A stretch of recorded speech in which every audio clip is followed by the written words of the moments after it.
Hey friends, welcome back to the channel.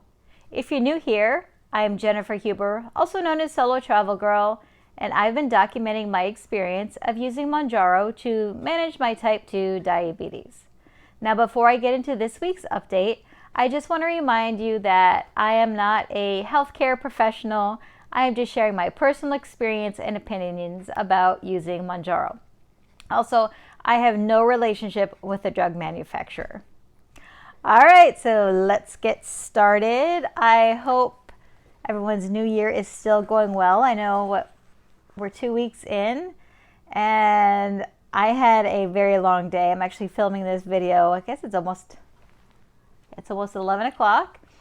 It's been a long week too, but everything is good and rocking and rolling and just hitting the ground running, and I hope the same for you. So I just finished up week 29, and that's week 13 at the 10 milligram dose. Now, how much weight did I lose this week? I didn't lose any. I actually gained a pound, so I'm at 141, and I'm totally okay with that. It still makes over 50 pounds that I've lost so far. So I'm sorry if you hear some background noise. That's just my dog chewing on one of his bones. But anyway, any side effects? I know I haven't talked about side effects lately, and that's because my negative side effects have been minimal. I felt nauseous late Monday night, early Tuesday morning after my injection. I take my injection early in the morning around maybe 5:30, 6 o'clock in the morning, and I injected in my stomach. And so when I went to bed that night, I woke up, I guess it was early Tuesday morning, just feeling a little nauseous. But then other than that, I felt okay.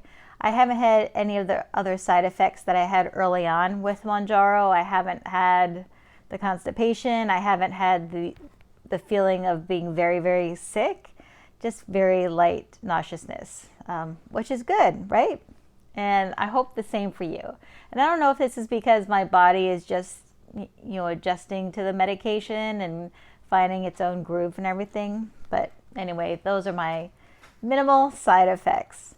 My blood sugar, it's been the same as last week, in the 90s and low 100s, which is great for me. Every once in a while, I see a question about my A1C. The last time I actually talked about my A1C in a video, that was the week 24 video, which there's a link in the description. But last I knew, my A1C was 6.3, and that was in December of 2022. So the next time I'll have my A1C check is the end of January, beginning of February. Someone asked me if I have an at-home A1C kit, and honestly, I didn't even know that existed. A lot of times I feel like a really bad diabetic because there's a lot of things that I don't do or don't know. I'm just living my life just the best I can.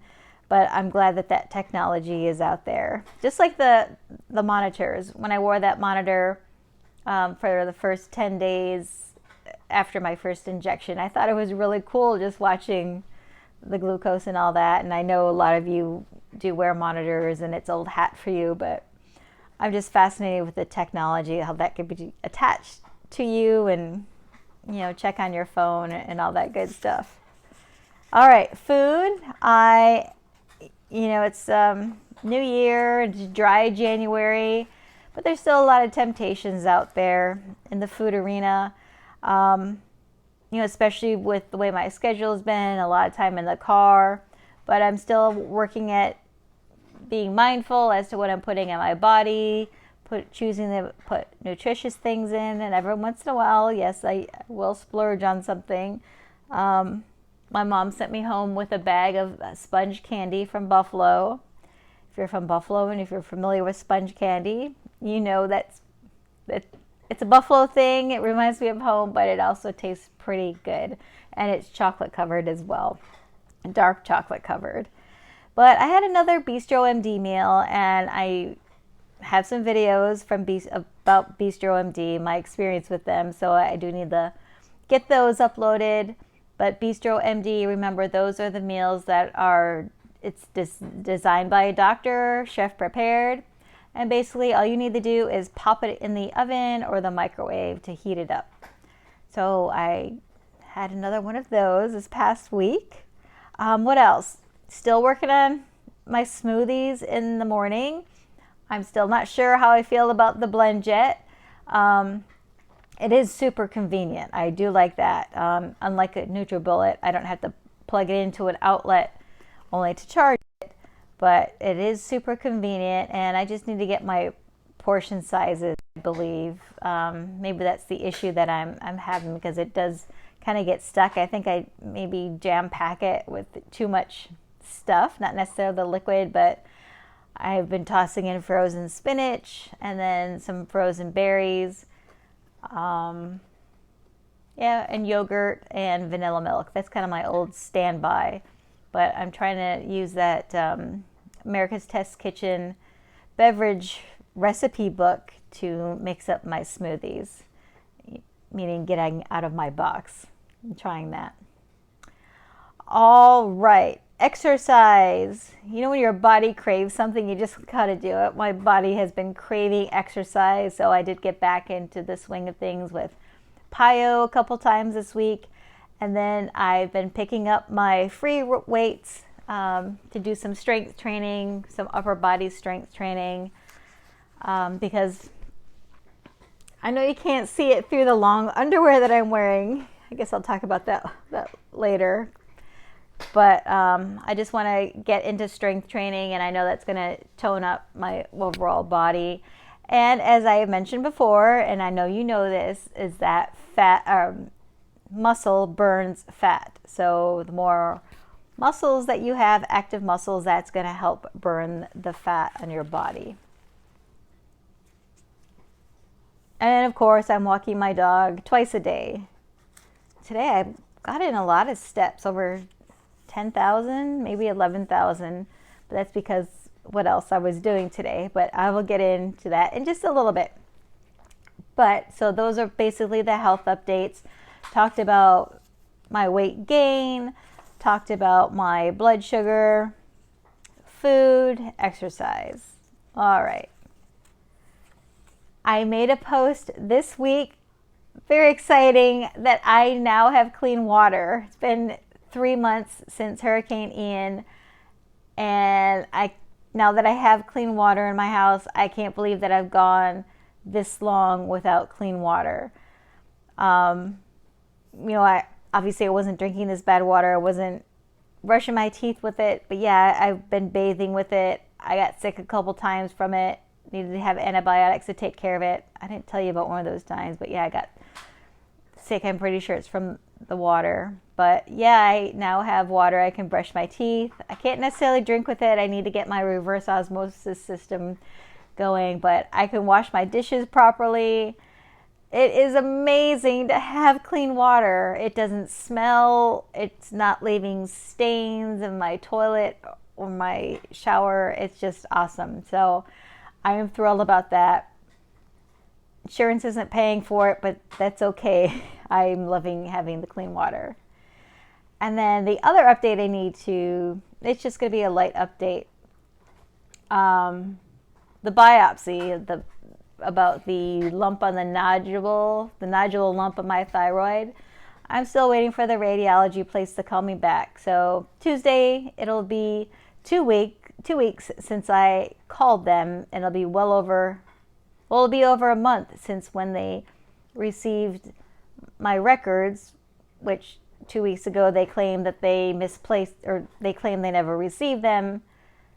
And then they did find them even after, when my doctor's office resent them, they did find the original records. Anyway, I guess that's just the medical system. I sit and wait. So that's all I have for updates. And the reason why I am wearing long underwear today in Florida is because it was chilly in Southwest Florida today, as well as north of me. I got up this morning, it was in the 30s, and I was going up north to a place called Showcase of Citrus in Claremont, Florida, which is outside of Orlando, 5 miles from Disney. And basically, I wanted to go pick some citrus. It's citrus season in Florida, and showcase of citrus. Some friends had mentioned that before, so wanted to go up there, but I had to scrape my windshield off with ice, and it looked like a little bit of snow that I had a little bit of pile of shaved ice, I guess you could say, on my windshield after I scraped that off. And it didn't get hotter, warmer than, maybe it got to like 61 or 62. But I was just so cold today. It was mostly in the 50s. So I'm wearing long underwear, top and bottom of me, and wearing jeans. My Buffalo t-shirt, go Bills, got my Buffalo Bills earrings. I don't know if you can see that. I don't know if that's showing the right way. Got my Bills earrings on though. I wore my down jacket today, wore a hat, had my gloves, and I also wore a sweatshirt too. So I was just cold. I did take off down to some layers, or took off my outer layers towards the end of the day. But yeah, that's the reason why I got in more steps today, because out picking citrus and just looking around at the showcase of citrus they had, the petting zoo. They had, I don't know if they were kangaroos, but it looked like kangaroos, or I don't know if they were wallabies. They had, was it a capybara, which is really cute, a camel, and goats and things like that. And then they have these big monster trucks that you can take out onto their property, and they have zebras and bison and water buffalo and these amazing cattle with horns. Just the horns were huge. It was pretty cool.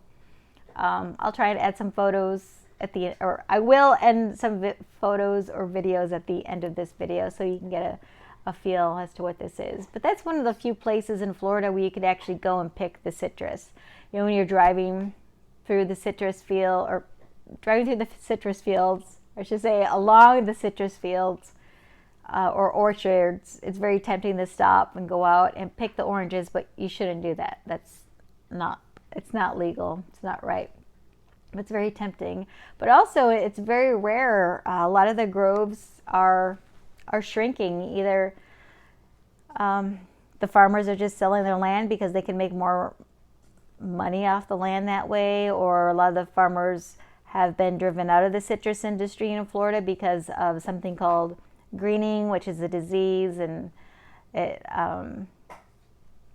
damages the plants, and basically the citrus looks green when it's actually perfectly ripe and stuff. And then there's been citrus canker, and the trees need to be destroyed if they do receive the citrus canker and that. So yeah, the citrus industry is changing in Florida, but it was fun to go pick my own citrus. It was a lot of fun. But yeah, so I mentioned clothing, and you saw the picture at the beginning of the video. And let me just stand up and show you. I'm wearing these jeans. Let me step back. You can see my cluttered couch. But so these jeans are, you can see a little bit baggy. These are size 10 jeans. And I've talked about before, going clothing shopping, I gravitate. Well, sorry for the interruption. I guess I hit something and I recorded another 2 minutes without realizing I wasn't recording anymore. But what I was saying is that when I go clothing shopping, I gravitate towards the sizes that I'm most comfortable in, that I don't think that I really am the size that I currently am. I still have this vision that I'm a bigger person and that the clothing needs to be bigger. So, and I don't know if maybe I feel that I didn't earn being that size. That's kind of a weird thought, I guess. So anyway, so I stopped at Walmart on my way home tonight. I need to get a pair of socks, and I was walking through the clothing section and I saw clearance, and they had Lee jeans for $5 on clearance. And all right, so first off, when I was going to high school, I think 6th grade, I remember that's when designer jeans were like all the rage, like the Jordache jeans, like that was a big thing to have Jordache jeans and put your, what was it, that comb with the handle on it, stick that in your back pocket with the label and that, or the Gloria Vanderbilt jeans, oh, those were big too. Just, I remember anything with a brand on it. Lee jeans as well. So I found a pair of Lee jeans for $5 and they're a size 8. So size 10 jeans, they're big on me, a little baggy. So I'm going to attempt to try size 8 jeans. I'm not going to do that. I'm not going to do that for you. I mean, maybe next week's video if I can fit into them.